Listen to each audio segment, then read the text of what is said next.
Hello, and welcome back to our series on discussing Christian theology. Today we want to introduce you to the topic of Revelation. Now, I don't mean the last book in the Bible, Revelation. I mean the work of God in revealing Himself to us. A good definition for revelation is divine self-disclosure.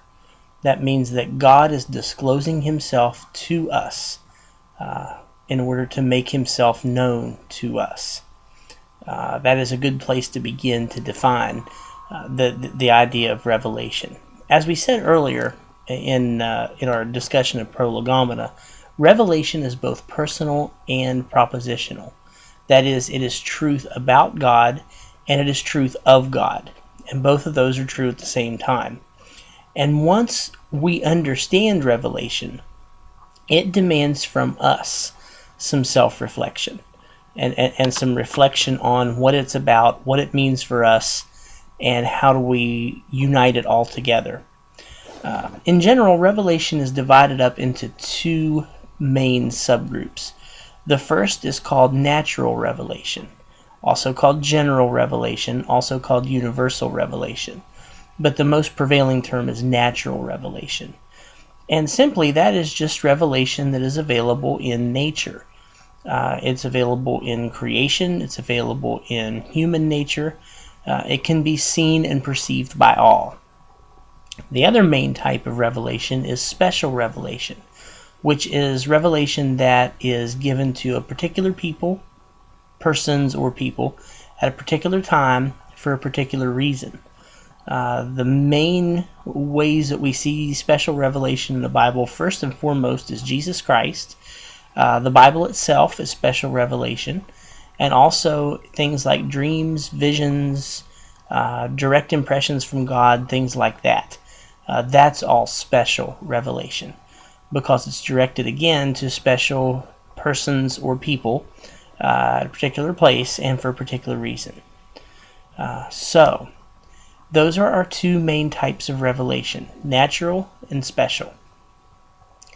Now, I want to take some time, since we have just introduced these, to begin discussing a bit about natural revelation. Is there a basis for natural revelation? Is it true that God has revealed Himself in nature? And the answer to that question is yes. Psalm 19 is one of the classic texts that describe natural revelation. The heavens have declared the glory of God. So all of us as Christians believe that God has revealed Himself in nature.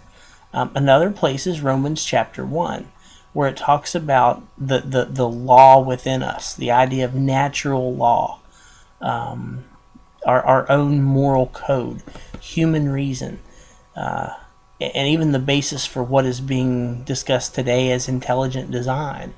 That is all based on natural revelation and the possibility that natural revelation exists and occurs in nature for us as divine self-disclosure, that God reveals Himself in His creation that everyone can grasp.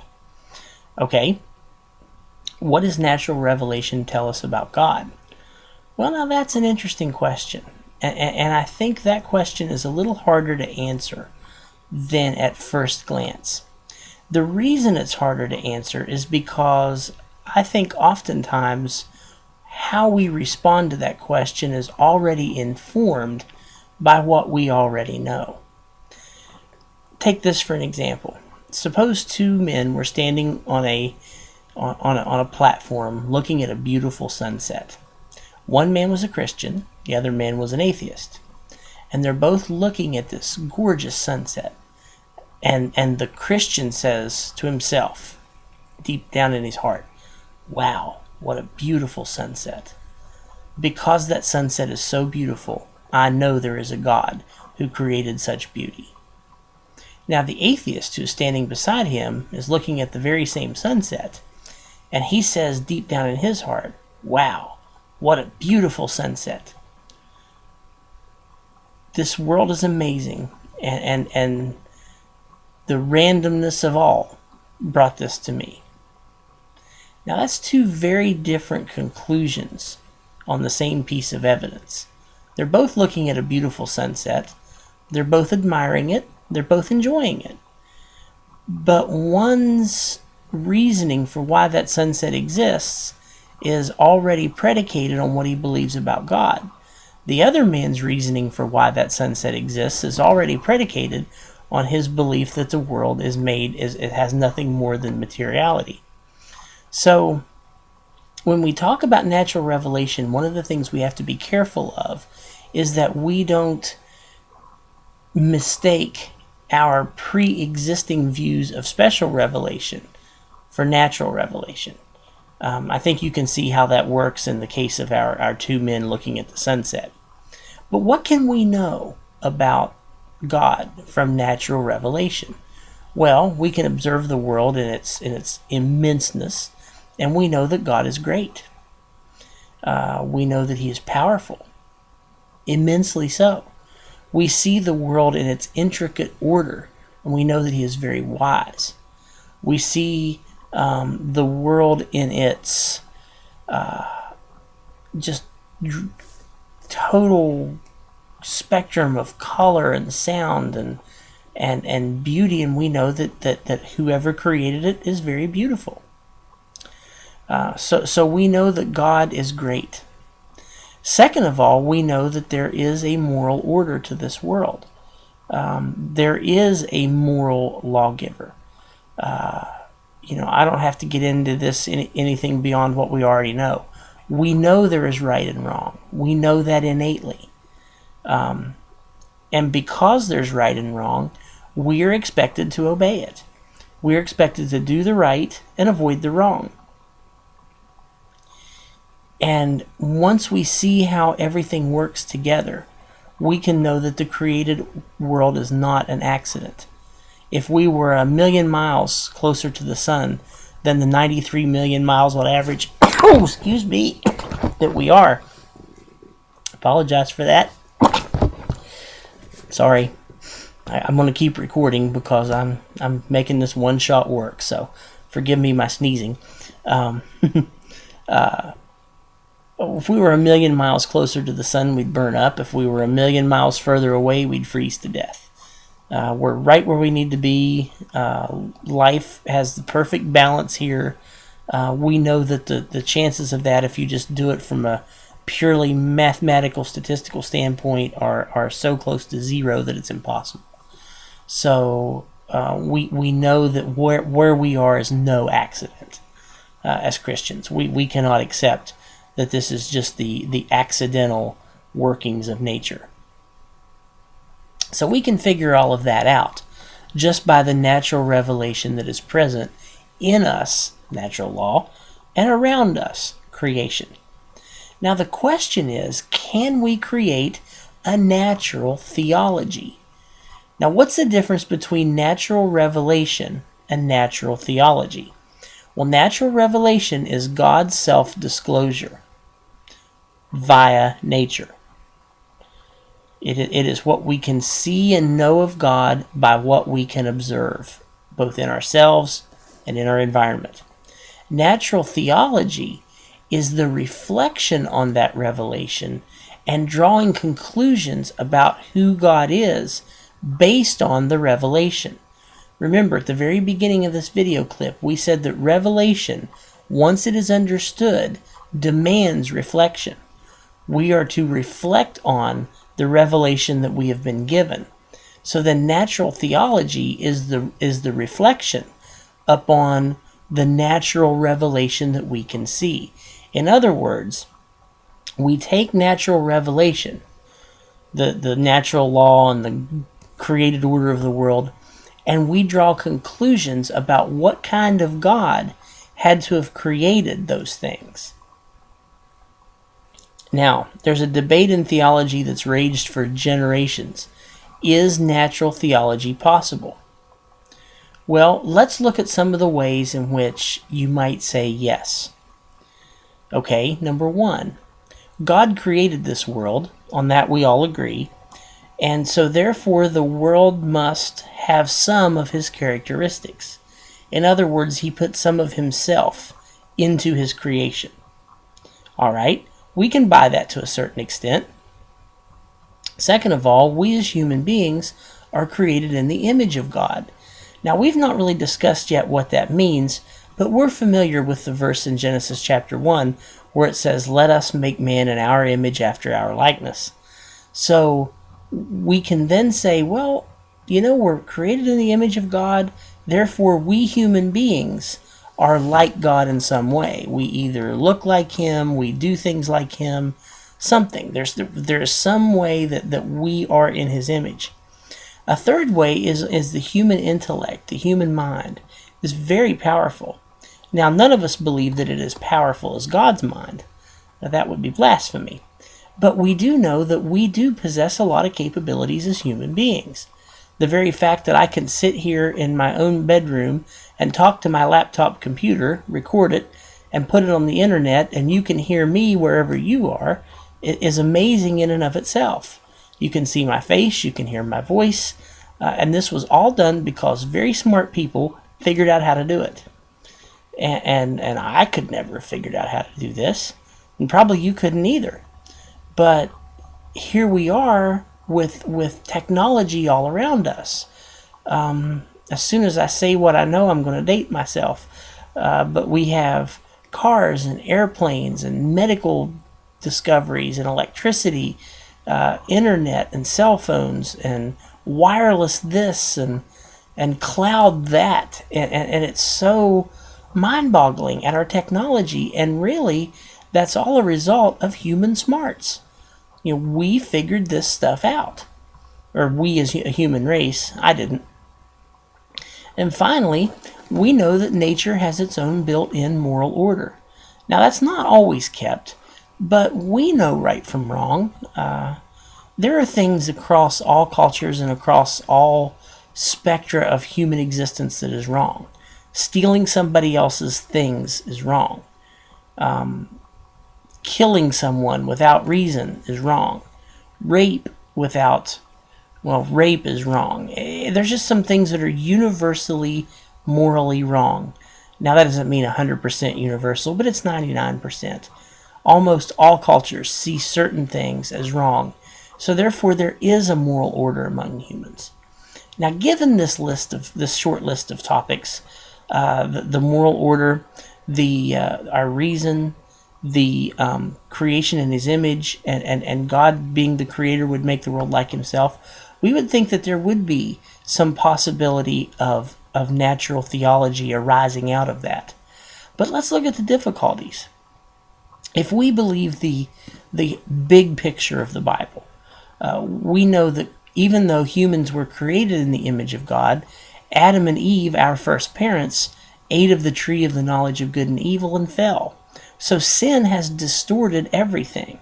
It's not only distorted the world that we live in, but it's also distorted our ability to perceive it and to understand it.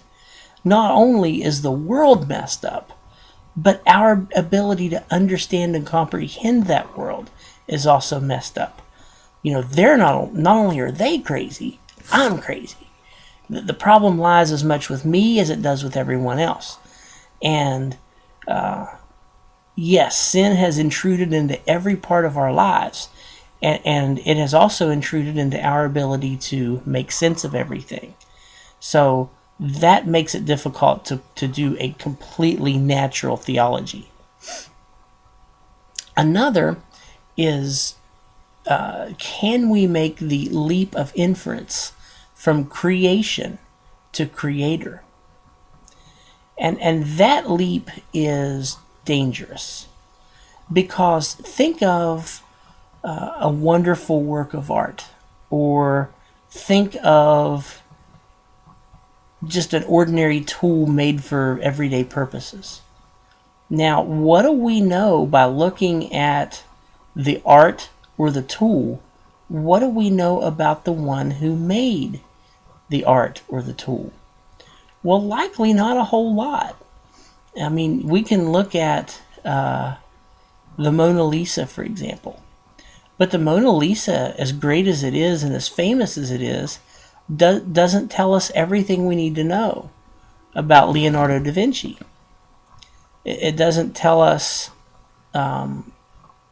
what his favorite color was. It doesn't tell us who his best friend was. It doesn't tell us how he liked to spend his afternoons. And you think, well, maybe some of those things aren't important, and maybe not. But we can't know the artist from his creation, even from his masterpiece, much less a tool, sort of a screwdriver or a hammer that somebody has made to drive nails or turn screws. You don't know that much about the craftsman by looking at his craft. And that's always dangerous for us to take that leap, because even in the most great masterpieces that have ever been made, the artist just can't pour all of himself into it. And so when you look at creation, as great and majestic and wonderful as it is, and you look at our human existence and know that, as the Bible says, we are fearfully and wonderfully made, we can't know all that God is just by looking at all we can see.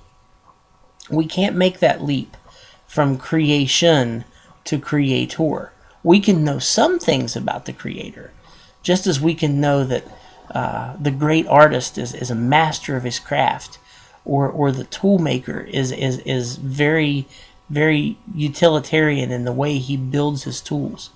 There are some things we can infer, but we also have to realize the limits of those inferences, just as we look at human beings and creation and realize the limits of those inferences. And finally, about the moral order, yes, we understand there is a moral order, but is that moral order always followed?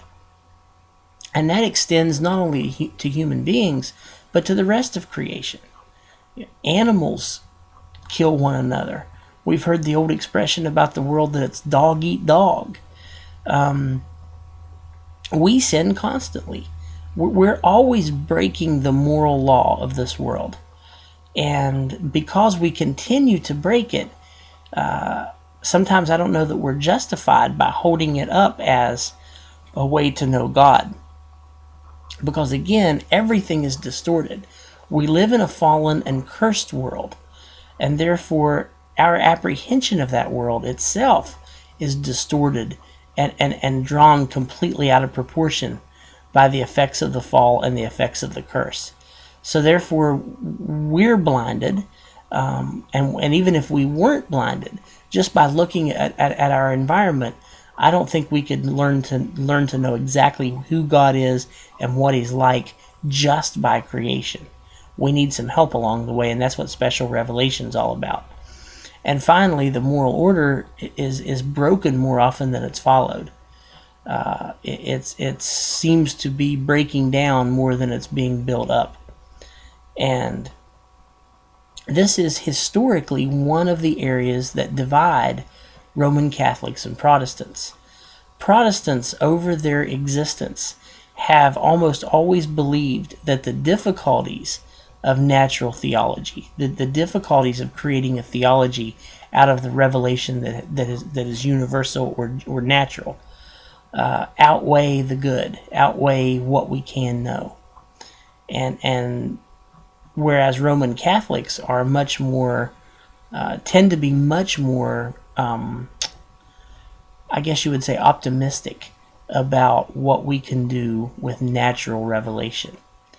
So that's going to conclude this particular video clip. Next time we're going to look at some historical turns in the whole idea of natural revelation and natural theology, and see how it's been perceived in history. So that's coming right up, and thank you for tuning in. I hope you're having a wonderful week, and tune in for our next show, same time, same channel. Thanks. Bye.